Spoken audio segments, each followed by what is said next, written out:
All right. You got me? We can, especially with four of us, we can probably have a conversation pretty quick, and I'll get you out of here probably before 6:30. This is kind of a wrap-up for us for the moment, and we'll come back and talk about it later, but we started with the 1963 master plan showing the dilapidated and deteriorated portions of Middletown, and talked about the fact that, you know, those areas are almost identical to what we've been looking at today. And go ahead, please. Can you bump me? It's quite all right.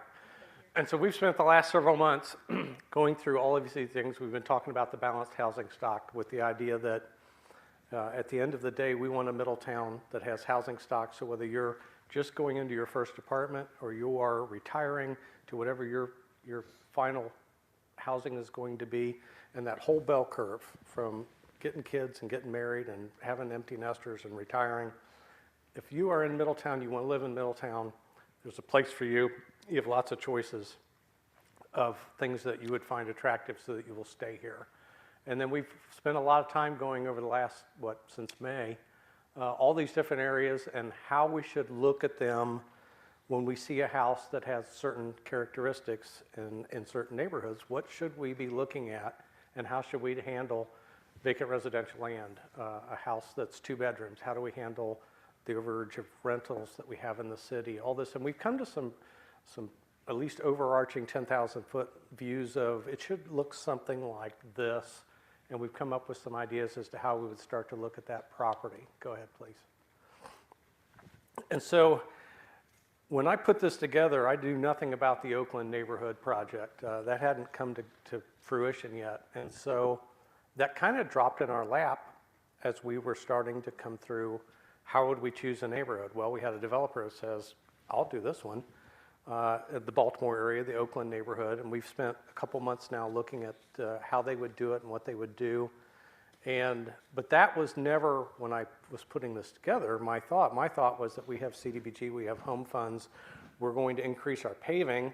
So if we pick a neighborhood that we had, again, I didn't know anything about the Oakland neighborhood, we could take our resources, we could take the land bank, we could take tax delinquent property, and we could develop our own plan using our tools and best practices throughout the state to pick a neighborhood and start revitalizing that neighborhood. Well, then Oakland came along, and Dan Mason and Dan Barton are doing a nice job, and I think other than paving the streets and doing some of the sidewalks and things like that, there's not going to be a huge amount of city money that is needed for that project. There are other avenues that they are going to use to fund an awful lot of those that will be involved, and we'll have some pieces in it, but we're not going to have, it's not going to be a city project where we're laying all the stuff out and spending our money and doing all this.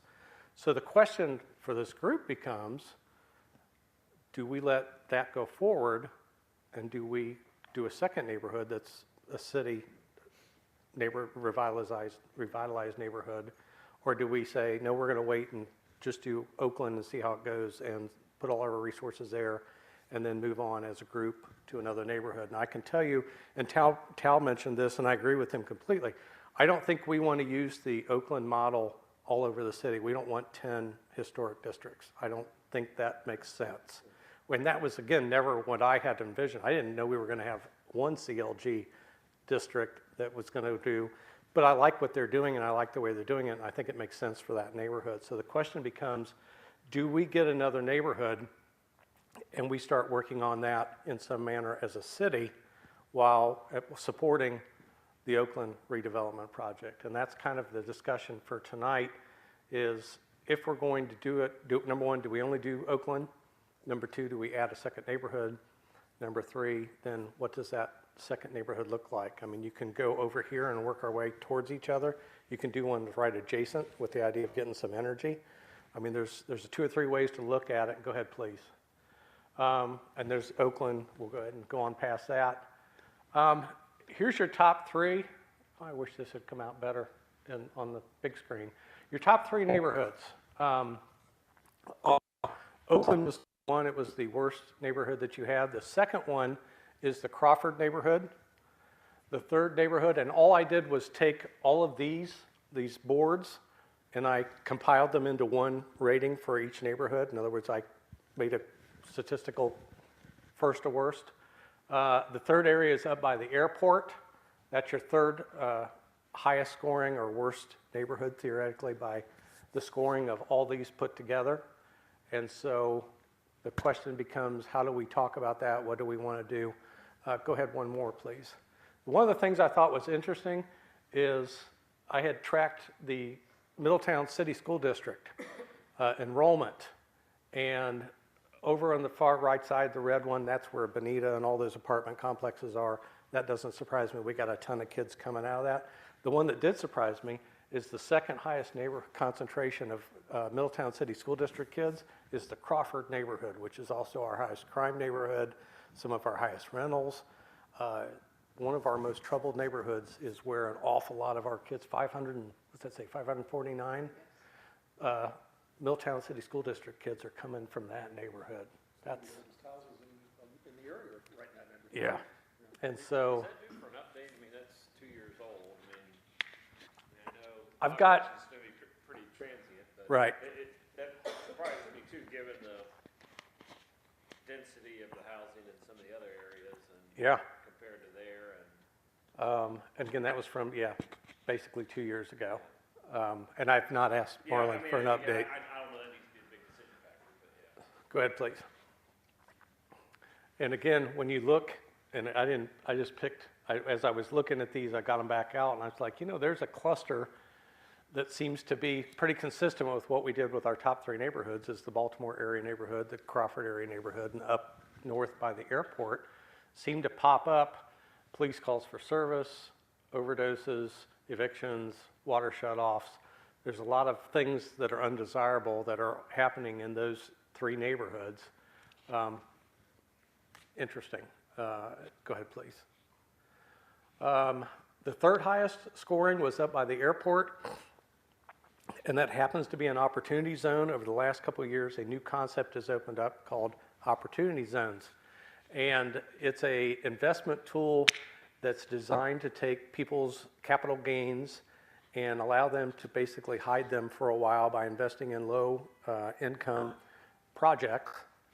And our area, you can see the airport's where the red on the right is where the opportunity zone is. We had 4, I think, census tracts that we put in, and the government chose where they wanted those to be. This is the one that Middletown got, and it's up by the airport. I will tell you, I've not spent a lot of time, if you look at the airport area, but you look down at the bottom area that jets out there, there's a whole bunch of housing down in there that, frankly, I've not spent a lot of time looking at.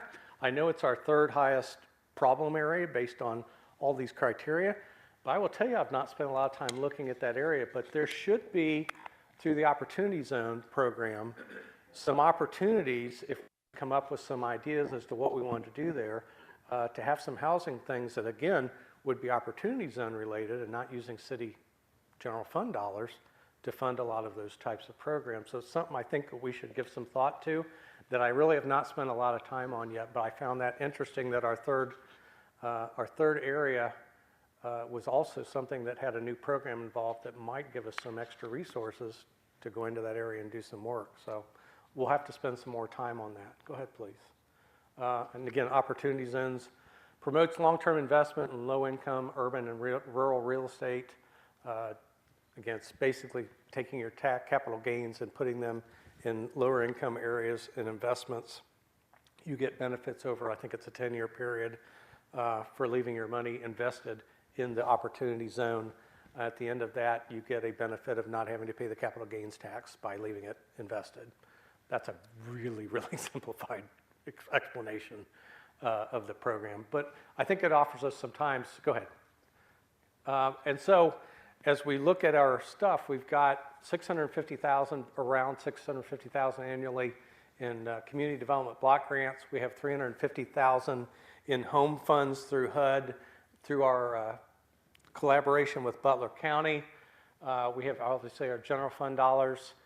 We will be paving more and more as time goes on. We'll be paying off the City Center Mall finally this year, and we'll free up $800,000 in mall payments that we've been paying for however many, 20-some years. So we're going to be paving more. And again, if we're going into neighborhoods for revitalization, we can talk to council about which areas can we, pave in those revitalization areas. We're going to talk a little bit about brownfield grants. We're working on one for the paperboard project now, and I'll get into that a little bit more here in a little bit. There's a provision that we used when we did Cincinnati State. It's called Section 108. And HUD has a program that will allow you to borrow up to 5 times your annual CDBG outlet, which is, again, 600-some thousand. You can borrow 5 years at one time if you have a large project that you want to do, and then you can either pay it back out of your general fund, or you can allocate your CDBG dollars to pay back with interest the loan that you did. We did this with the Cincinnati State project. They took $1 million loan. They built out the building, and HEP paid it back like in a year and a half. They paid the entire $1 million back. We turned it back into HUD with interest. They paid for the interest. Worked great. Paperwork to do a Section 108 is literally like this high. It was difficult. But if you knew exactly what you were doing and where, you have the potential to borrow $3.5 million of basically future CDBG money if you wanted to go into an area, say Oakland and an adjacent neighborhood. You could do a heck of a splash at one time and pay it back over the next 5 years. Again, something to look at. The whole neighborhood process, like Oakland with the developers, TIFs, CRAs, grants. We have $152,000 in a park acquisition fund that has to be spent on new parks, but there's money there that could be used in a creative way, especially for pocket parks or things like that. If we had something new we knew we wanted to do. We've got our nonprofit and institutional partners. Talked before at prior ones about using the land bank to seize property and then using flippers that can take those homes, renovate them, sell them to a homeowner. They keep the profits. Those types of things are out there. And then seizure of tax delinquent and vacant property through the land bank. When I came on to council as city manager in 2014, we talked about trying to start building sustainability into everything that we do. And the 5-year plan I gave to council said, if we could do certain things, we would have the ability by 2020 to do so much paving and so much capital, so much infrastructure, wayfinding every year. The idea was to build money into basically expand the pie of our general fund so that every year there's more money available to do the things that we need to do to start catching up.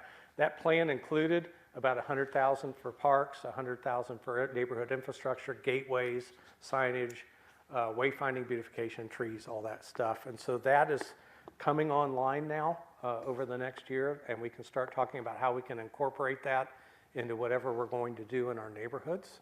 Go ahead, please. And then I went ahead and just laid out the top 8. Again, Baltimore, and then Crawford, and then the airport, and then you can see 4, 5, 6, 7, and 8. And so the question becomes, do we work on one neighborhood at a time? If we think we can do at least a start on a second neighborhood while Oakland's doing its thing, where do we go?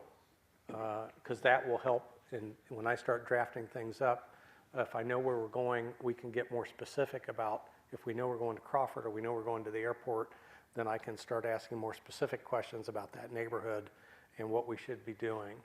And so that's kind of the first part of tonight is, do we just do Oakland? And it'll be a very candid discussion since there's 4 of us. Do we do Oakland and see how it goes for a year or two? Or do we, continue to support Oakland and look at a second, or at least start developing the plan for the second one? How do we look at this as we start moving forward? We'll have the policy I hope by June, of exactly when we see stuff, this is what we do. The question is, how do we apply that policy then to neighborhoods? Go ahead. My thought is, we're assuming Oakland's gonna happen. Seems to be. Some form of fashion. Yeah. Does it make sense to identify the next neighborhood, learn from, not their mistakes, but learn the bumps and traps they've fallen into unexpected, so we know how to avoid that before starting. And my thought is that I think we will learn from each other. If we're working over here and they're working over there, number one, some of them will cross over. Some programs will be good in both neighborhoods. And if we trip our nose here and they trip over there, we can, yeah, that didn't work. Yeah, we won't do that over here. This didn't work. And they go, we won't do that over here. I think there's some synergy in learning from each other. Because again, if we try 10 things, 2 of them aren't going to work. On paper, they'll be fine, but when practical, they just won't work. And then the follow-up is, looking at the airport area, do we know what the industrial development looks like, planned for the airport yet? It's coming, we will by mid-year. It's coming together, yeah. And I'm thinking you may want to tie whatever that is, kind of some synergy, if that's the neighborhood. The bulk of the opportunity zone is going to be an available investment at the airport for hangars and things like that. But again, we've got that big nodule of, there's a big neighborhood sitting there that, Well, that's good. I mean, residential investment, while it probably fit within the opportunity zone, a little bit I know about the tax stuff, that's going to be challenging for It is. significant investors to do. I mean, if you've got $1 million from a capital gain you're looking to roll into, you sold your business, did whatever, that's a lot of single-family homes to buy. yep. And we got to figure out, yeah, can we package it in some way that you're involved with a hangar and a neighborhood part? I have no idea. I don't know that I don't know how I haven't given that enough thought. And I don't know enough about the housing. I mean, I know what's there, but I don't know how much of it's rental. I don't know how much of it's delinquent. I don't know how much of it's vacant. I don't know enough about that neighborhood to tell you, I think I know what we should be doing there yet. I just haven't spent a lot of time there. I mean, certainly with the trailer park across from the airport, that presents probably a unique opportunity to do something since that's zoned industrial. Yeah. You mean a tornado arrestor? Exactly. But, I think we have the ability to walk and chew gum at the same time, so I think we can do two reasonably well. I mean, maybe not simultaneously, but in pretty close concert with one another. We can certainly design, once we start costing it out, how they would stage. Go ahead. The one thing I was more, you got Oakland's going to take care of itself. Yep. Potentially the opportunity zone up at the airport might help there. I'm just wondering, is there a way to evaluate, I keep thinking about the buffer zone concept around 8K, and that brings us to probably the 4th highest one. Yeah. Is there a way to measure the quote return on some of that stuff? Oakland's going to be a redevelopment of residential housing, and they talk about the 200% Right. increase in valuation, so We can put a number on that. This is new housing, right? Right, well, it'll be infill and renovation both. I mean, it's a mix, yeah. That's the key to the historic stuff. But, would there be, could we carve out a commercial zone within the, the 4th Yeah. group there? I mean, is that primarily, I guess that's part of the old Lemon Township and reservation or whatever down there? Yeah, I mean, the answer is we can do anything we want. Yeah. That's why I'm trying to get some ideas to how we would look at it. And then the only other suggestion, again, not to rework the magic here, but of these 14 or 18 different slides we have for the different areas, should we consider possibly weighting those that are more significant in terms of the impact and see how that scores? Yeah, I don't disagree with that either. I was trying to just lay out something that was simple that we could No, talk about. I think that's And so now the question is, are the 3 next to the flag really the biggest important things that we need to do? Yeah. That's what you're saying, right? Exactly. Do we weight those Yeah. more than others? Or Do we wait? And again, that'd be something for the committee to kind of weigh in on to say, if we surveyed the committee and said, stack rank your most important areas. I mean, I know we had crime, we had. Yeah, there's crime, there's infrastructure, there's rentals, there's, all kinds of, Let me play negative Nancy here. Sure. Oakland takes off, it does well. Yep. Our second neighborhood takes off, does well. Where do those people who are not the good people go? Oh, I think for a while they migrate. I mean, but the idea again is if you have 7 neighborhoods and eventually you fix all 7, Right, eventually they'll go to Hamilton. so. Yeah, we've had this discussion. Joking, but I mean, so the ship is sinking, the rat's gotta go somewhere. does it make sense, and throwing it out here, if you said that area number 2 is the second worst, is that the place to start? Well, that's exactly what I'm asking. I can tell you statistically, if you compile all those in a list and add down, Crawford's, and a lot of it's driven by crime. That's our highest crime neighborhood. And it's also tied, I mean, Crawford is tied by way of university, you know, Yeah. so from a visual standpoint, doing both sides would be feasible. You know, to what the mayor said, you know, Area 4 is great, and it's got some potential, but the fact of the matter is, there are no sewers and a lot of things down in that neck of the woods that are gonna have to cost a lot of money to bring that up to speed so that we can then put housing and things that we want to. Yeah, but theoretically, that would be an industrial area. That would be another Well, industrial. Even at that, you're still gonna have to have sewers and stuff. Right. But yeah, then you're talking about, But yeah, I mean, again, I'd like to see kind of the sewer map for that stuff, but I mean, if some of it's, I mean, we need some buffer zones, period, even for. Yeah. right, Yeah. we want the buffer regardless, but the rest of it would be redevelopable theoretically Yeah, as, and with the new stuff going in on Yankee Road, it's more attractive and now. Cincinnati, or Oxford State, Right. I mean, you've got some capacity to Yeah. tie into. What were you gonna say? Whereas, you know, before we did. Yeah, me personally, I think it would be beneficial to actually, move forward, like you said, with the second area, just because the strategy being deployed with the CLG neighborhood would be something completely different than what the city comes up with. And that was my thought too. You're gonna have to start perfecting, what your strategy is, that's gonna be moving forward with the other neighborhoods. If you could get the two to fire off and go, by the time you get to, number one, I think everyone will go, can we be number 3? That'll be the first thing. And then the other thing is, I think by the time you get to the third neighborhood, you got a pretty good idea. You've bumped your head enough that you've solved 85% of the things you're going to see that you hadn't anticipated. And to his point in that, the other question is then do you wanna go to the most challenging neighborhood to start that off? Right. Do you wanna go with one that's, Or do you want an easier, yeah, you could have an easier home run. Except for that, Yeah, There's a lot of challenges in Crawford. yeah, That could be the most difficult, but it is also the heart of the city. Yeah. And it's surrounded by a lot that could also come up just organically from that section being redeveloped. this is exactly the discussion I wanted to have is how do we look at this? I mean, it's our city. How do we want to try to look at this? We got the one in the middle there that is going to organically do its own thing and will help them. But do you go to 8 and because it's an easier win and it's right next to 1? In other words, if you go to the right, you go to the most challenging. You go to the left, it's probably the least challenging statistically. And so I think part of that policy should be a demolition policy of every time we see an empty house that we try to go. And 3 is if we can do anything in the opportunity zone, we can probably, whatever that looks like, we could do it. And so the question is, if 4 is mostly demolition and 3 is whatever the opportunity zone allows us to do productively, what's that second, where's that CDBG money and some of that other stuff going that we are working? And that's the question is what,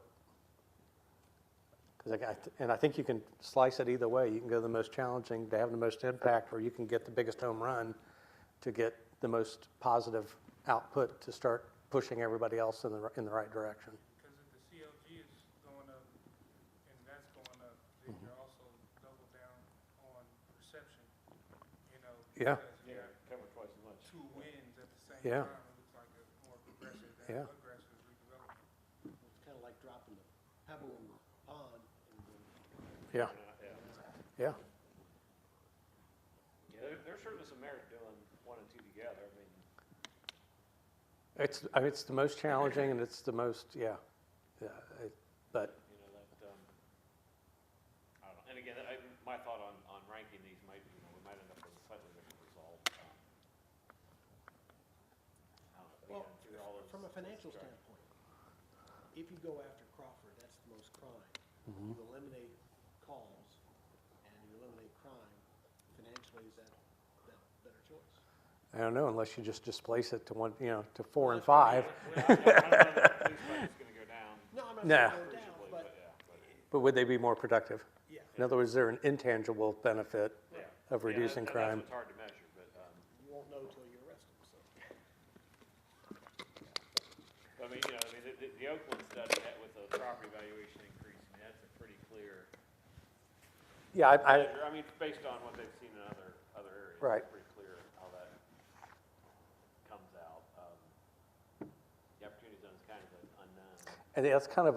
that's kind of a quirky little one-off, that'll be kind of its own little And thing. that's a big geographic area too.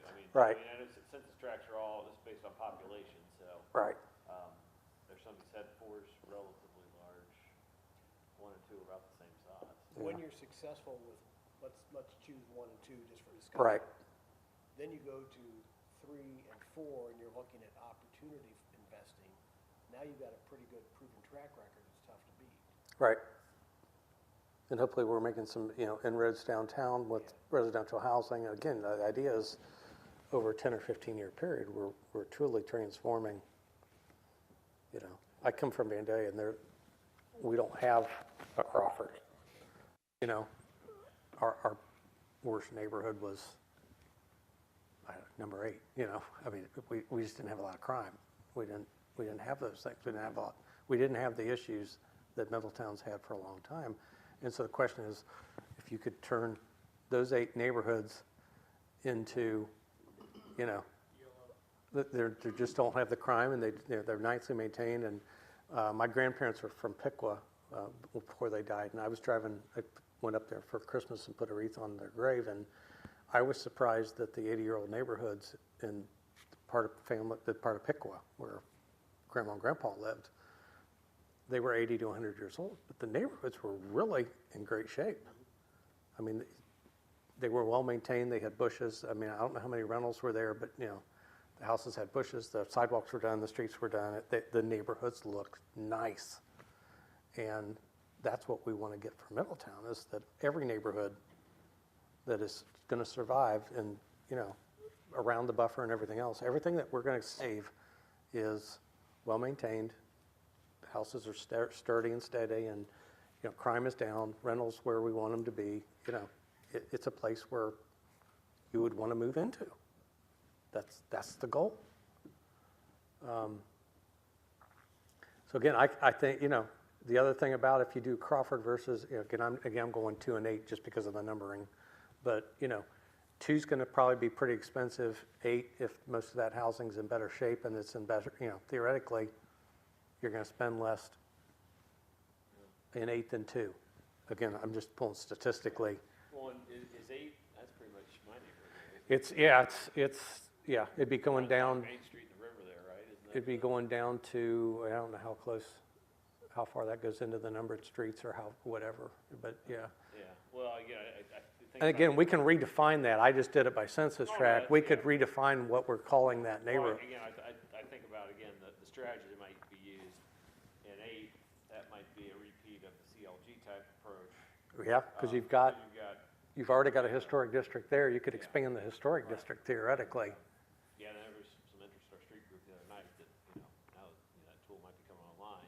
Yeah. How could we use that to do more? So, again, and that's where I think the lessons learned of being able to Yeah, get the scale and be able to. if Oakland went well, expanding 8 for a new CLG would probably be a smart way to do it. 6 or 7 too. I mean, there's, Right. I mean, I don't know.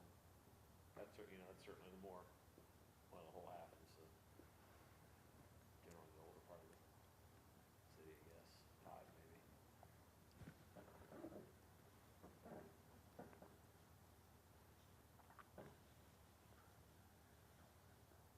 How do you want me to look at this when I put it together? Or do you? I'll follow up my idea, maybe just since we have a limited amount of committee here, but Yeah. maybe we survey the committee of stack rank these in terms of where you think we should start. Okay. Maybe a brief overview, we know Mhm. one's covered by Oakland, Yeah. 3 is opportunity zone, potential, maybe that's all we know, but, and then how would you think we should approach these? Should we start with the easiest and work up, or most challenging? And And work. then secondarily, maybe how they would rank the different graphs. Yeah, would you weight What's these? the most important area and what's not, and I don't know if that changed the sequencing or not, but that'd give you a little data to. Give you a little more, either verification or reason to look at it a little differently. Which one do you think the property owners would get behind the idea more, in two or three? I don't understand your question. Well, so would the property owners in Yeah, section, which, in which, Would which they- one's, which one's gonna scream the which most? one, well, which Or one's the gonna be least? more inclined to get involved and be a part of that and be helpful to move that forward? I think Crawford's going to be hardest. It's high rental and it's high crime. And so, I mean, you have a limited number of homeowners in there, I think, to draw on for that core. So maybe that's part of your equation, though, how your property owners are willing to participate in this I don't, and their I- willingness. How much I- vacancy do you have in two? That's one of the stats. that's one of them somewhere. If I can find the right slide. Rental, census, vacancy for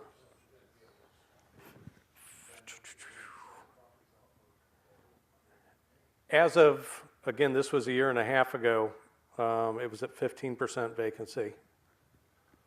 And it was right kind of in the middle. But as Steve was saying, that kind of gives you almost an immediate start. Yeah, the vacancy does. Yeah, I can go after empty homes. Those are easy. But the question is, what are they? If they're together, that's great. If they're one here, one there, it's not so good. Well, we'd have to do that analysis. I mean, we've got we can tell you where the water's on and off. So, I mean, Well, I'll be honest with you, I've got 14 in that neighborhood. And so, I'm 100% for it. I mean, and I'm And not I'm his just, real estate broker if you want to buy. well, I mean, I'm what's looking your, down the road. you're in that neighborhood a lot more than I am. What do you see in that neighborhood? what I see in that neighborhood, I get off when I get into that neighborhood. And the reason I do that is because I drive through that neighborhood every day, checking on my properties. And the trash around the neighborhood, just in the streets and all over, and people parking in the grass in the yards and things like it, it's just out of control. Now, if we can somehow come in and manage this thing and get it back under control, where people don't think they're living in some Appalachian type of thing, then and I hate to say that, but it's true, I mean, that's what's happening, is we need to get it under control. And I really think that you're gonna make the biggest bang in this city if you go into Crawford and do it. If you do it anywhere else, it's sort of hidden back in the back, the citizens aren't really gonna know about it. But if you do it right where the bang is, it's like I said, punch them in the face, this is what's gonna make the nose bleed the biggest, and we're gonna get the biggest bang for the buck down the road. So, Yeah. The other, I mean, the one advantage of the Crawford one there too, it does, well, I guess three kind of abuts, but I look at it's amazing the red, yellow, and green, how it just moves Yeah. from west to east, I guess. Yep. I mean, that's surrounded by yellow, so that advances the yellow a little more, a little more of the, I don't know if we'll be able to turn it green, but maybe, I don't know. I can tell you, and this is again I've been here 13 years. When I came on as prosecutor, the police always told me that the line for crime was Sutphen. yeah. That if you were east of Sutphen, it was good. If you were west of Sutphen, that's where things were going to You get can drive bad. down there today and see just the quality And you of can see the house. difference in housing. Yeah. Yeah, these are better maintained than these are. And so, if you go back into that neighborhood and you get control of it, you do again, I think you reestablish some of that border because some of that crime has gone beyond that and Right, migrated on right. during the last 10 years since I was prosecutor. And what we would hope for would be some of the yellow would migrate back into the Crawford. Right. Just- Well, and some of the green would be able to work, Yeah, if, yeah, just shift it a little bit more to the east, or to the west. rather. all of these things, everything that everybody said has merit and question. I don't know that, and I'm not sure there's a exactly right answer. No, This is the the subjective art of it, I guess. right. Can we call 6 and 4 Little Italy since it looks like a boot? Who invited you on this committee? Actually, 6 looks like a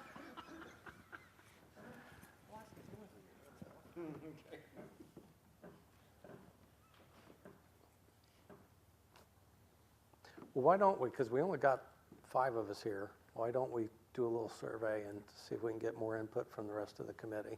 I mean, if they don't respond, they don't respond. Do we want to just do a straw poll here and then publish that to the rest of the committee and get their input? That would be 2, yeah. This is what we came up with, but we realized only 5 of the 20 people were here. Do you all agree with that, or would you like to chime in, and I can give a little more survey on this, and I can, Yeah, I mean, it depends on how much data you wanna get down into. well, I'd like to have buy-in that wherever we're heading, that the community well, right. believes that we're listening and we're doing the best we can. Well, you've gone with a data-based Yeah. analysis, it's not like it's, Just say, that this is where we want, all right. the people present had a preference of Right. this versus that. Well, straw poll? 2? I'm gonna say 2. Larry?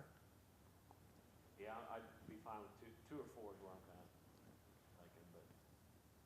Is it? 2 or even 5, 2 or even 5, 5? Okay. just anywhere on that border. And Up it there, cuts. yeah. I do think there's some benefits to synergy to, you know, if we could have this neighborhood and the one next to it both going, just the catalyst side of it. Yeah, bigger splash.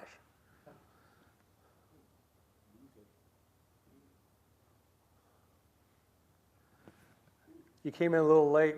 I took all of the boards that we had before, and I literally ranked them, and then I compiled them. And so the composite score, 1 is the worst, which is Oakland.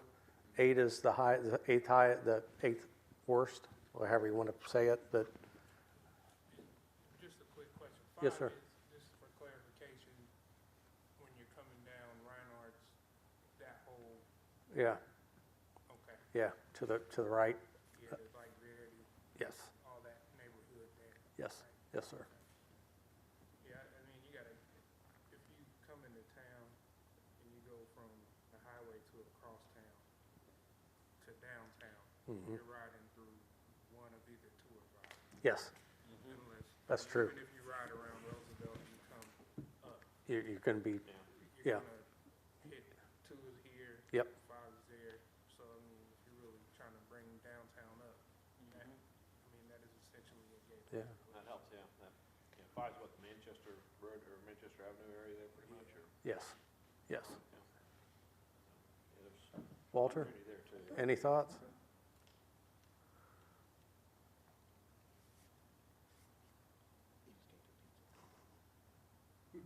Can't tell if he's thinking or he didn't hear me.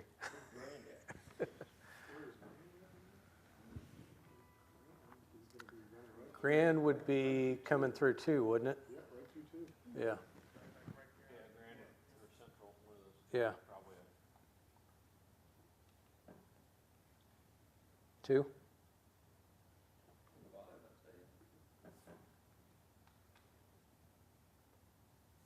See, if we did one, let 1 do its thing, do 2, and then we could start putting the word out there about 3 and all the opportunities that are Right. available. Yeah. It can maybe take off on its own. a little Yeah, bit. my hope is that that's kind of its own little, it's different from a lot of the other things we're going to do theoretically. And then like Larry was saying, 8's gonna be, like you say, the easiest, just. I really polishing. like the idea of using 8 as a second CLG. That makes a lot of sense to just expand the historic district that's already there Yeah. and use the concept that, especially if we figured it out and won how to do it well. Is Forest Hills gonna become residential, or do we know? I can't hear you, I'm sorry. Forest Hills? Forest Hills, that's the discussion anyway, yes. I mean, we gotta take what Larry said about 4. 4 is gonna be a real money-producing area if we can get it redeveloped and bring business to that area. It's just, that's right, but that's probably going to be one of the slower ones, just because you have so many homes in there, and it's going to take a while to demolish them and put a block enough so that you have enough acres to say, okay, now I have 5 acres for this. If you want to put a 10,000 square foot building, I've accumulated stuff.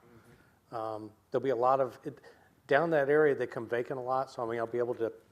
But my guess is I'm going to shotgun them for a while. For 2 or 3 years, I'm going to pick them off, and That's a 15-year project. yeah, consolidating land into open land that I could redevelop is probably going to take, again, I'm guessing 10 to 15 years. But of course, at some point, residential there, but I mean, I'm looking at food, or the, I guess it's the tip of the food. yeah, Yes. Southern tip Italy, whatever we're calling it, anyway. I mean, that's, don't encourage him. I know, that's one that, I mean, it's surrounded on all sides by industrial stuff. We, of course, always have the option of using the horrible eminent domain. I mean, if we clear a certain amount of it and there's a certain amount left, and we know we want to finish clearing out 5 acres or 10 acres, that we could go in and just take the last 10 houses and buy them out. I mean, I'm not saying that's a desirable No, but I thing, mean, but it's a, Again, if I you, wonder where we fall there with the vacancy levels and abandoned properties.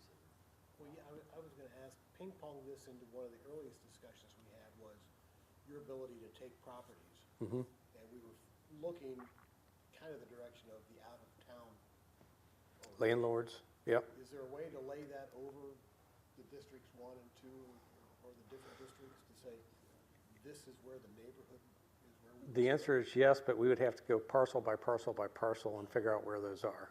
We'd have to sit down with the auditor stuff and ding, ding, ding, ding, ding down the street.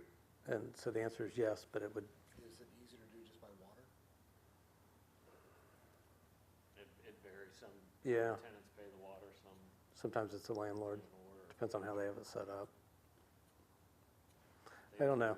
The answer is yes, but it would take some manipulation. It would, but again, maybe if we, Sounds like an internship job. So basically For what the we're tax saying, address. do you want to take, entire revitalization based on what an intern gives us? I'm not sure we want to do that. so basically what we've said then is 2 is our priority and 5 would be our secondary then, right? And 8 would theoretically be a second CLG down the road after Oakland. Does everyone kind of buy into that style of a layout? Okay. I will put something together that sounds really good. It'll be great. I'll figure it out.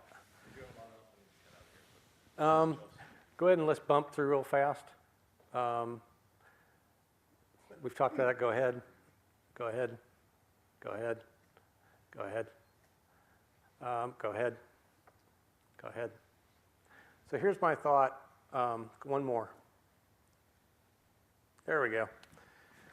We've been through all these different stuff. Now that you've given me a little bit of input as to where the things are going to be, I would like to just take off. I know you guys are going to hate this. Take 2 months off. Why don't you give me 60 days to compile all the stuff we've talked about since May into a beginning draft policy. And again, it's not going to be any pride of authorship. It's going to be, here's what I heard from May until here, laid out on paper, with the idea that then we can send it back out to the committee, onto the community, and what did I miss, what did I get wrong, what did I not understand, what have I not fully developed. But the idea is if I could get it to you by mid-March, and we come back in mid-April and talk about it, and start moving it towards, yeah, Doug, you got 80% of it, let's fix the last 20%, and yeah, this is getting close to something that we're ready to recommend to council, and hopefully with at least 2 members of council, we're heading in a direction that's not going to get too far off where council thinks we should be. But my thought would be, give me 60 days to put everything down on paper. I'll get it out to you in March. We'll meet again in April and start talking about it. And then I'd love to see you guys once or twice a year, the whole committee, to talk, and maybe like in August when we're getting ready to do the budget for the next year, to talk about, this is what we did in 19, this is where I think we'll go in 20, this is about the money I think council's going to, based on my talks with them, and it would be neat to have this committee get together once or twice a year to say, what did we get done and where should we go next? What do you think the timetable is when Oakland breaks ground? Ballpark. Fourth quarter. They're finishing their survey now, and then it's getting into the details. If you want to stay 10 more minutes, I'll tell you, but if you got to go ahead and go. Well, I got till 6:30, but. Why don't you guys, since there's only 5 of us, why don't you guys just come on up for a minute? Because I got a couple things to show you. I like visuals, so. Yeah, we've been talking about the Oakland neighborhood, and this is just the preliminary stuff that I have done over the past time. And you can see everything purple's been demoed, everything red is delinquent, tax delinquent, green is vacant land. It gives us a starting point. What we'll lay on top of this now when we're dealing with the Oakland guys is rental and homeowner and some of the other demographics. And so we'll start to have a pretty tight understanding of what's going on here. This is the Vail site. I talked to Marlon at the end of last week. They think by the end of February, they will have that graded and ready to talk to us again. My understanding is the school board's interested in talking to us about a reduced price for the property, and then maybe trading some school resource officers in place of paying cash for the property, which would be an interesting concept. So that is going to be, the question is, how do we redevelop that? They're going to be working on this housing, obviously. Paperboard is in tax foreclosure right now with the county. I've sent a couple things out to council today that we have a phase 1 and phase 2 environmental done on it. There's a little bit of lead and arsenic. There is some benzene type products down in the ground from the core samples. So it does qualify for the voluntary action program, but it's going to cost the city some money if we get involved. It's going to be a brownfield. We are doing some brownfield seminars the first quarter of this year, looking to see what's going to be available through the state for brownfield grants later in the year. But right now, I don't have anything in my hand that I can say in June we'll be able to apply for X. I can tell you, reading through the phase 2 over the weekend, you probably don't want to do residential there. There's enough in the ground that I think we could get it to a commercial area, yeah, much less expensive than trying to put in there. But, if you could get Vail heading in some kind of a cool residential area, get this as a commercial area some way, and then let those guys go do their thing with the housing, infill and renovation and all that. There's an awful lot of synergy there to get Vail site going, paperboard, this, and then you add, Crawford or whatever onto the mix. You're making a pretty good jump on things. So this one's up and running. The other thing I got from the courts, I got this on Monday. I asked them for a delinquent or eviction for 2018, all the evictions that were filed in Middletown Municipal Court. That's what it looks like. It's another reason why we really need to be serious about what we're doing. And if you remember a couple years ago, I talked about this, and here's the, does anybody know who Dix Road Property Management is? They filed 184 evictions in Middletown Municipal Court last year. That's Missy. Is that Missy? That's Missy. All right, That's Missy. 184 evictions in Middletown, one landlord. 2 was Art Frasick, which doesn't surprise me a whole lot. 3 was Butler Metropolitan Housing. Yeah. Really? Yeah. So I've got the top 10. I'm going to do some analysis on it. Here's the other piece. I looked at the tenants. You have 2 tenants that were evicted 7 times last year. You have 1 tenant that was evicted 6 times last year. You have 7 tenants that were evicted 5 times last year. 7 people aren't using the background checks. correct. 7 tenants that were evicted 4 times. You have 90 tenants. Not pay your rent, have the deposit, but not pay your rent? Yep. You have 90 people that were evicted more than once, twice, that were evicted twice last year. And again, I've got all the data and all that. We're going to do some analysis. I want to take those top 5, and I've talked to Troy. He thinks he can tie it back to water and see if they've paid their water bills. He can tie it back to the new police software, which will tell us how many times we've been to Missy's 184 evictions, how many times have we had police service there, what the cost to the city is. We're going to have some pretty rich data to go talk to these people. And I think what I would like to do is as I get that together, is go back to the Landlord Association and say, remember last time we did this and you guys got all excited and said, rental registration, you suck, don't go after everybody. I'm going to go back to you and say, how about just the top 5? And here's what they've cost us. And, if Missy's costing us $30,000 a year in police, we're going to have to start thinking about charging a rental. If you get over some threshold, you can clean up your shit, or we can start charging you a fee, $1,000 an apartment. One way or another, we're not going to keep paying for this. So, as I get this together, but I had Chet plot that. This is 2018 evictions in the city of Middletown. Unfortunately, it's not good. So, and the last thing I got to do, just because it's fun, is as we were getting ready to do a residential demolition, somebody brought this to me after the new year and said, "Oh, Doug, I saw this and I just had to give it to you." It was in a house we were getting ready to demolish. We were walking through March 11th, 2001, nuisance battle. We got to work on our code enforcement 18 years ago. And then it, supporters and opponents. And I was like, that picture could have been on Wednesday in this city. And it's 18 years we've been talking about it. And then I thought the other two things that were really funny is the other piece next to it is this young kid called Lenny Robinson who's talking about the fact that Monroe might build an outlet ball. Wow. And then because it's the Middletown Journal, the other thing that just cracked me up is hamsters help couple to conceive at the Cincinnati Center. I made the front page. Yeah, you were on the front page. Oh, my goodness. You're just a kid.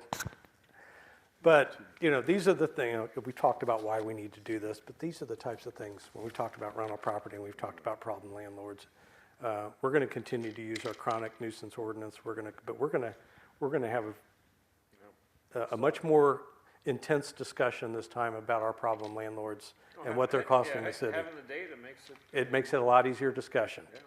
And if we decide to do something later with the rental registration ordinance that only targets chronic abusers, we can tailor the cost. Well, you're just picking on us. No, I'm offsetting the cost that I can verify now. And I think that's a much easier to defend in court if it's challenged later. And if they don't So, take advantage of the background check. all we want you to do, that's all we want you to do. Keep it code compliance. No, it's run out. Keep it in code compliance, and don't let bad people rent your places. It's just that simple. No. The problem is we've got a lot of older landlords who basically, if you've got $40 in your pocket. Yep, they'll take it. And they'll put you in a house. And then 2 months later, they're in eviction court kicking you out. And it's amazing how much one landlord I know for a fact, he's got trailers, 16-foot trailers just piled high with furniture and stuff that these people are just leaving in the park. And every week, he's got full trailer loads. So I can be happy to say that not one of those dots belongs to any one of my properties. I know, I saw that.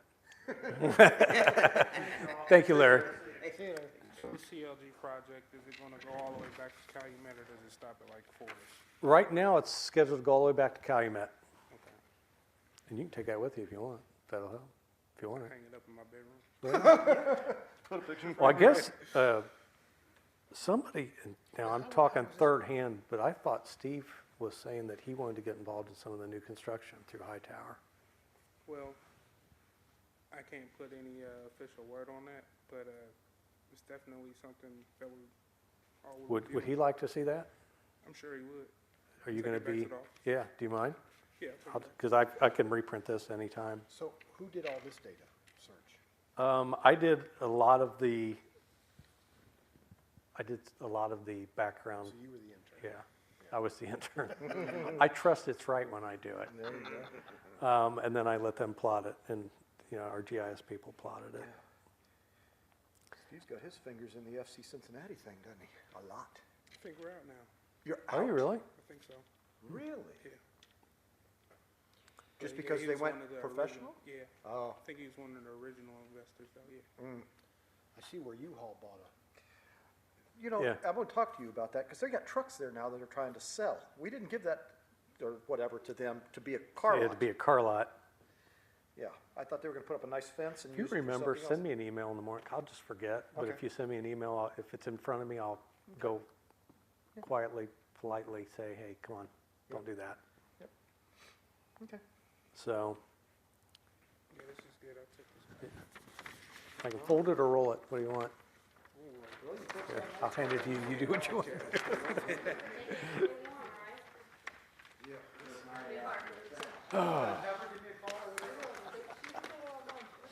I thought you'd like that. Yeah, I did. Back in my younger days. Yeah. That's funny. Isn't that crazy? So how many rentals do we have? I know we've got like 4,000 or something. Oh, no, we've got like 20,000. You know what it is? Yeah.